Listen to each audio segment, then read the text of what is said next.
Have you ever noticed how afraid you are of silence? Not the silence of a quiet room filled with gentle calm, but the deep kind, the silence that forces you to hear yourself. That moment when the background noise is gone, when the distractions vanish, and there's nothing left between you and the raw echo of your own thoughts. Most people don't realize this. We're not afraid of silence itself. We're afraid of what it reveals. In a world built on noise, silence feels dangerous because in silence, the masks we wear fall away. In silence, the truth we've been avoiding starts to surface. Think about it. When was the last time you sat in absolute quiet? No phone, no music, no scrolling, no podcast to fill the gaps. For many, the thought alone feels unbearable. The silence is too heavy, too awkward. So we run. We reach for our phones. We drown ourselves in endless sound. But what if silence isn't an enemy to escape from, but a teacher we've ignored for too long? Philosophers across centuries have known this secret. Seneca wrote that silence is the place where we regain control over our lives. Nietzsche believed that without silence, we lose the capacity to hear ourselves, to ask what is truly ours, and what has merely been shouted into our minds by others. Even Dietrich Bonhoeffer, imprisoned by the Nazis, described how silence was not just a retreat from chaos, but a preparation, a sacred ground where one's soul could remain unbroken despite the world's brutality. Silence, then, is not empty. It is full. It is not weak. It is powerful. And most importantly, it is not a void. It is a mirror. But here is the uncomfortable truth. Silence will not flatter you. It will not distract you. It will not comfort you in the way noise does. Instead, it will confront you with what you've been unwilling to face. It will ask, why are you living the way you are? It will whisper, are your desires truly yours or borrowed from others? It will echo, have you built your life on distraction or on purpose? This is why silence terrifies us. It is the sound of truth breaking through. Imagine a man standing on a cliff overlooking the ocean. The waves crash, the gulls cry, but then, as night falls, the world becomes still. Suddenly, the silence feels louder than the sea. He realizes that all his striving, all his chasing of recognition, all his attempts to drown out his doubts with endless movement, have been ways of running from this silence. It is in this moment that he sees he has built his life around avoiding himself. Isn't that what so many of us do? We build lives of noise because silence threatens to reveal the life we should have lived. Psychologists today confirm what the ancients intuited: silence heals.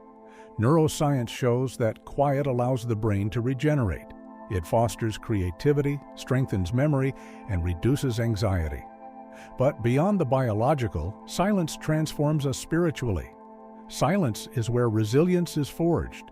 It is where clarity is sharpened. It is where you remember who you are when the world has tried to make you forget. Plato once said that a wise man speaks because he has something to say. A fool speaks because he has to say something. In silence, you learn the difference. You discover that much of what you once considered urgent was only noise in disguise. Here's a paradox. Silence is not passive. It is active resistance. In a culture that profits from your distraction, silence is rebellion. Every moment you choose silence over noise, you reclaim your attention, your time, and your sovereignty. Machiavelli taught that control is the foundation of power. But what is more powerful than mastering the mind's impulses to escape itself? To sit in silence is to rule over the restless empire within you. And yet, the challenge remains. How do we embrace silence in a world that fears it? Start small. Sit for 5 minutes a day with nothing. No phone, no words, no distractions. Let the discomfort rise. Let the thoughts scatter and sting. This is your training ground. Over time, the chaos begins to quiet.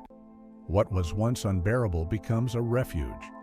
Think of it as building an inner citadel, like Marcus Aurelius described, a fortress that no one can storm, a place of stillness inside yourself that remains unshaken no matter what the world outside demands. But here's the twist. Silence is not only for solitude. Silence also changes how you relate to others. When you bring silence into a conversation, you begin to hear beyond words. You notice the pauses, the unspoken truths, the emotions hidden beneath speech. Silence makes you a better listener, a more present friend, a deeper lover. In this sense, silence is not withdrawal from life. It is participation in it at its deepest level. So, the next time you feel the itch to fill the silence, pause, resist.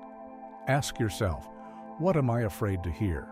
Because the truth is, silence is not empty space. It is the canvas upon which meaning is painted. Without silence, music would be just noise. Without silence, thought would never ripen into wisdom. Without silence, you will never truly meet yourself. The world will continue to scream for your attention.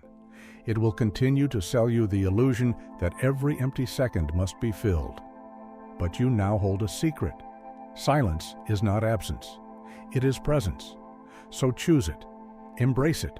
Step into the silence that frightens you, and you will discover a power the noisy world will never give you. Because in the end, silence is not the absence of life. It is the beginning of it.